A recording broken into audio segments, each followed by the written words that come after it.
Hi అండి, this is త్వరగా Sriram, cricket analyst. Ashwin, Ravichandran Ashwin ప్రపంచంలోనే మూడో అత్యుత్తమ ఆల్రౌండర్గా పేరు తెచ్చుకున్న అశ్విన్, ఎన్నో మ్యాచ్లు ఒంటి చేత్తో గెలిపించిన అశ్విన్, అనేక సార్లు 5 వికెట్స్ అంతకన్నా ఎక్కువ సాధించిన బౌలర్. అలాంటి అశ్విన్ కొంత ఇబ్బందికరమైన రీతిలో ఇప్పుడు ఆటకి సడన్గా ఒక సిరీస్ మధ్యలో రిటైర్మెంట్ ప్రకటించడం అనేది వివాదాస్పదంగా మారింది. అంతేకాదు, నిన్న అతను ప్రెస్తో మాట్లాడుతూ మీడియా వాళ్ళతో తన రిటైర్మెంట్ని ప్రకటిస్తూ, నేను మీ దగ్గర నుంచి క్వశ్చన్స్ తీసుకోవడానికి నేను సిద్ధంగా లేను అని అనటం ఏదైతే ఉందో అది ఇంకా అనుమానాలకు తావిస్తుంది. నేను ఎమోషనల్గా ఉన్నాను, ఏదైనా మాట్లాడితే ఇబ్బంది అవుతుంది అన్నట్లాగా మీ దగ్గర క్వశ్చన్స్ తీసుకోవడానికి నేను రెడీగా లేను అంటే ఇబ్బందికరమైన పరిస్థితుల్లో తను రిటైర్మెంట్ ప్రకటించాల్సి వచ్చింది అని అర్థం. అయితే దీని వెనక ఎవరున్నారు? కెప్టెన్ రోహిత్ శర్మనా, కోచ్ గౌతమ్ గంభీరా, selection committee chairman Ajit Agarkar లాంటి వాళ్ళు ఎవరన్నా ఉన్నారా?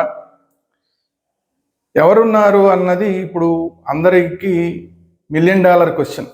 సరే, అది ఎందుకు ఎలా జరిగింది అనేది అశ్విన్ చెప్పలేదు, రాబోయే రోజుల్లో కూడా చెప్తాడని అనుకోను నేను.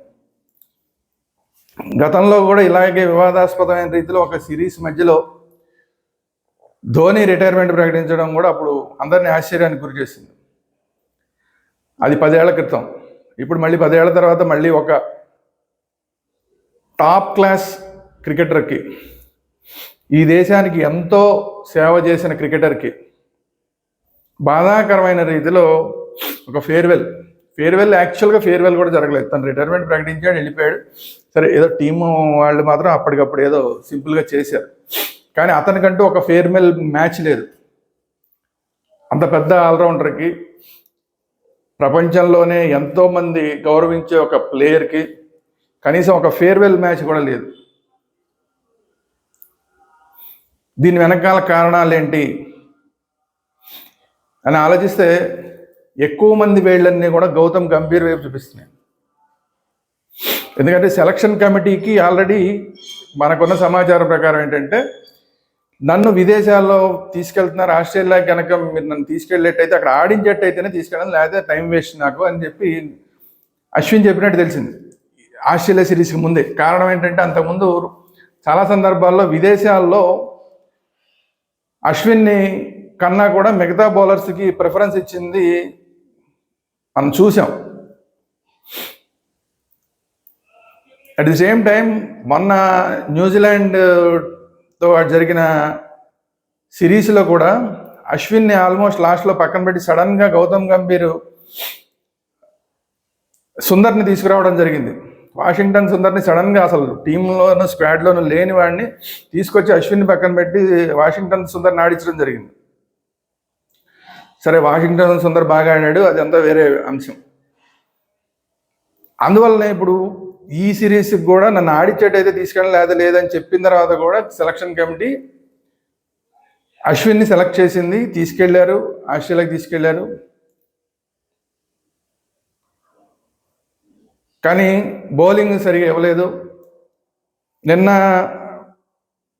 ఈ మన కెప్టెన్ రోహిత్ శర్మ చెప్పింది ఏంటంటే, నాకు మొదటి టెస్టులో నేను ఫస్ట్లో లేను, 4 రోజుల తర్వాత వచ్చినప్పటికీ తెలిసింది అశ్విన్ రిటైర్మెంట్ యోచనలో ఉన్నాడు అన్నది.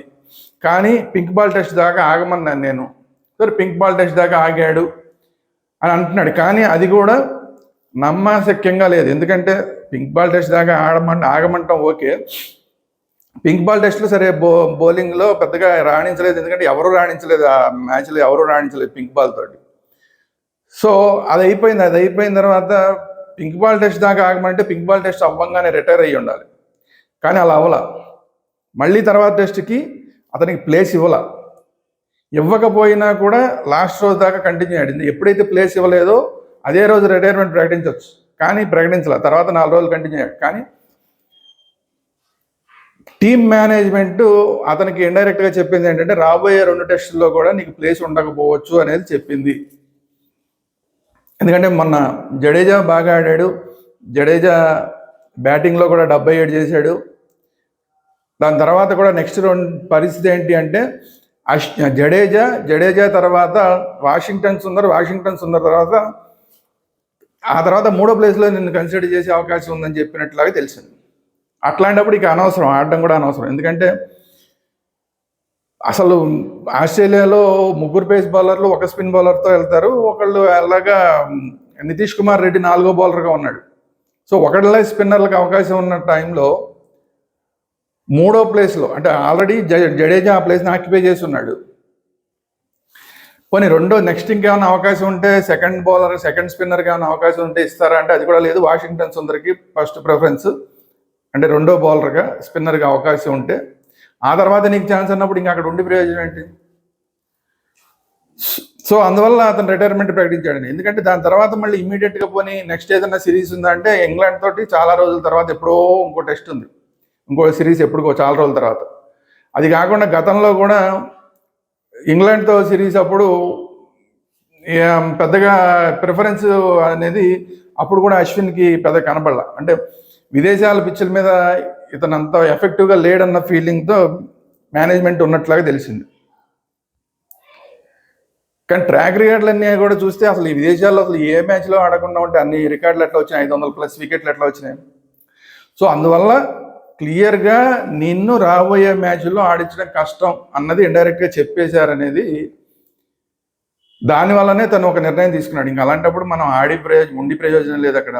ఎందుకంటే అశ్విన్కి తనకి ఓన్గా అతనికి ఒక యూట్యూబ్ ఛానల్ ఉంది, బ్రహ్మాండంగా రన్ అవుతోంది. అది కాకుండా అతను కామెంటేటర్గా అద్భుతంగా కామెంటరీ చెప్పగలడు, హిందీలో కామెంటరీ చెప్పగలడు, ఇంగ్లీష్లో కామెంటరీ చెప్పగలడు, తమిళ్లో చెప్పగలడు. ఇన్ని అవకాశాలు అతనికి ఉన్నాయి. కామెంటరీలో బ్రహ్మాండంగా వెళ్తాడు. అది కాకుండా మెంటర్గా ఐపీఎల్ టీంలకి మెంటర్గా వెళ్తాడు. ఎన్ని అవకాశాలు ఉన్నాయి. అలాంటప్పుడు అనవసరంగా ఊరికే ఈ జెర్సీ చేసి కూర్చుని ఊరికే 15 మందిలో కూర్చుని ఊరికే గోల్డ్ గిల్లి కూర్చోవడం అవసరం లేదు కదా. అతనికి ఆ స్థాయి వాడికి అవసరం లేదు. ఎప్పుడో అవకాశం ఇస్తారేమో అని ఎదురు చూస్తూ కూర్చోవాల్సిన అవసరం లేదు. అందువల్లనే రిటైర్ అయ్యాడు. కేవలం గౌతమ్ గంభీర్ తీసుకున్న వాషింగ్టన్ సుందర్ తీసుకొచ్చే ఆ నిర్ణయం ఏదైతే ఉందో దానివల్లనే ఈరోజు ఈ పరిస్థితి. సరే, చెప్పే విధానం ఉంటుంది దానికి కూడా. ఇప్పుడు అశ్విన్ గతంలో అంత పదును లేదు అనేది ఓకే, అది ఓకే. అతను రిటైర్మెంట్కి దగ్గరలో ఉన్నాడు, ఓకే. అతనికి ఏజ్ కూడా అయిపోయింది, ఓకే, అవన్నీ ఓకే. కానీ ఈ సిరీస్కి ముందు న్యూజిలాండ్ సిరీస్ కన్నా ముందు సిరీస్లో సెంచరీ కూడా చేశాడు కదా. అరే అవన్నీ పక్కన పెట్టినా అతను రిటైర్మెంట్ దగ్గరలో ఉన్నాడు అనేది వాస్తవం. కానీ గౌరవప్రదంగా పంపించకుండా ఇట్లా పంపించడం అనేది చాలా దుర్మార్గం. దీనికి పూర్తి స్థాయిలో నాకు తెలిసి అయితే గౌతమ్ గంభీరే పూర్తి బాధ్యత వహించాలి. ఎందుకంటే ఫస్ట్ టెస్ట్ అప్పుడు రోహిత్ శర్మ లేడు, దీంట్లో సెలక్షన్కి మాత్రం వచ్చేలాగా చేశాడు. మరి రోహిత్ శర్మ ప్రమేయం లేకుండా టీంలోకి వచ్చే అవకాశం ఉండదు 99%. సో రోహిత్ శర్మ ప్రమేయంతోనే టీంలోకి వచ్చాడు. టీంలోకి వచ్చిన తర్వాత ఫస్ట్ టెస్ట్ సరే అయిపోయింది. సెకండ్ టెస్ట్లో ఆడించాలని నేను కోరుకున్నానని చెప్పి ఆడించాడు రోహిత్ శర్మ. కానీ ఎప్పుడైతే ఈ ఫెయిల్యూర్స్ కంటిన్యూ అవుతున్నాయో అట్లాంటప్పుడు గౌతమ్ గంభీర్ తీసుకున్న నిర్ణయాలు కూడా వివాదాస్పదం అవుతున్నాయి. గౌతమ్ గంభీర్ తీసుకున్న ఆ నిర్ణయం ఏదైతే ఉందో అది రాబోయే రోజుల్లో నేను ఆడించాం అని చెప్పేసిన తర్వాత ఆ స్థాయి ప్లేయరు, అశ్విన్ స్థాయిలో ఉన్న ప్లేయరు అక్కడ కూర్చుంటాడని మనం అనుకోం. కనీసం అతనికి ముందే చెప్పేసి ముందే అతను రిటైర్మెంట్ అనౌన్స్మెంట్ చేసేలాగా చేసి అతనికి గౌరవప్రదంగా ఒక మ్యాచ్ ఆడిచ్చి అతన్ని పంపించుంటే అద్భుతంగా ఉండేది.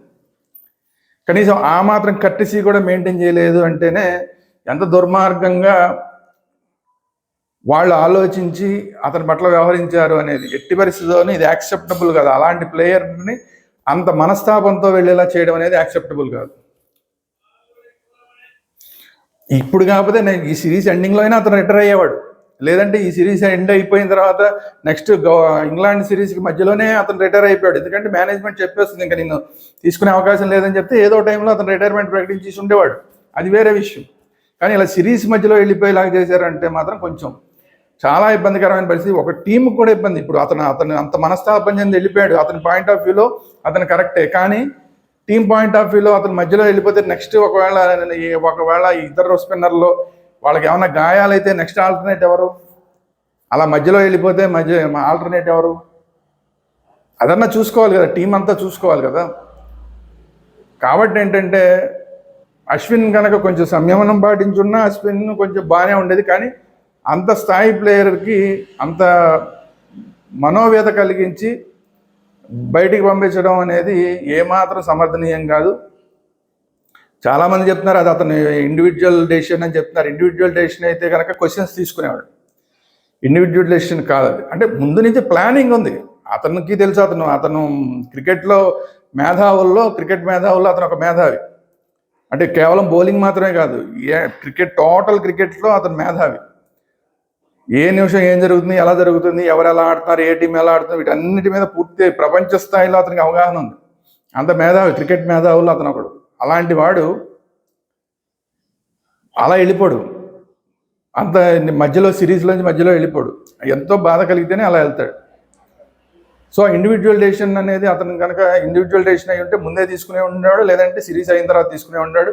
పోనీ ఇండివిజువల్ డెసిషన్ ఆ నిమిషానికి తీసుకున్నా కూడా క్వశ్చన్స్ తీసుకుని ఉండేవాడు మీడియాతో. ప్రెస్ మీట్లో మీడియాతో క్వశ్చన్స్ తీసుకోలేదంటేనే బాధాకరమైన రీతిలో వెళ్తున్నాడు అని అర్థం. సో దీనికి రాబోయే రోజుల్లో ఖచ్చితంగా మేనేజ్మెంట్ సమాధానం చెప్పాల్సిన పరిస్థితులు ఉంటాయి. ఈ రోజు కాకపోతే రేపు కాకపోతే ఎల్లుండైనా కూడా దీనికి సమాధానం చెప్పాల్సిన పరిస్థితి ప్రపంచ క్రికెట్కి, అలాగే భారతీయ క్రికెట్ ఫ్యాన్స్ అందరికీ కూడా సమాధానం చెప్పాల్సిన పరిస్థితి మేనేజ్మెంట్కి, ముఖ్యంగా గౌతమ్ గంభీర్కి ఖచ్చితంగా ఉంటుంది. ఇది ఈరోజు వీడియో. ఈ వీడియో కనుక మీకు నచ్చినట్టయితే లైక్ చేయండి, అలాగే మీ అభిప్రాయాలు ఏంటనేది కామెంట్ రూపంలో తెలియజేయండి. ఈ వీడియోని అందరికీ షేర్ చేయండి. అట్ ది సేమ్ టైం మన ఛానల్స్, వేదాంత ఛానల్, అలాగే క్రికెట్ సంబంధించిన పూర్తి స్థాయిలో ఐపీఎల్ కానీ మిగతా క్రికెట్కి సంబంధించిన, ఇండియన్ క్రికెట్కి సంబంధించిన ప్రతి అంశం వచ్చే క్రికెట్ వేదాంత ఛానల్ని సబ్స్క్రైబ్ చేసుకోండి. Thank you very much.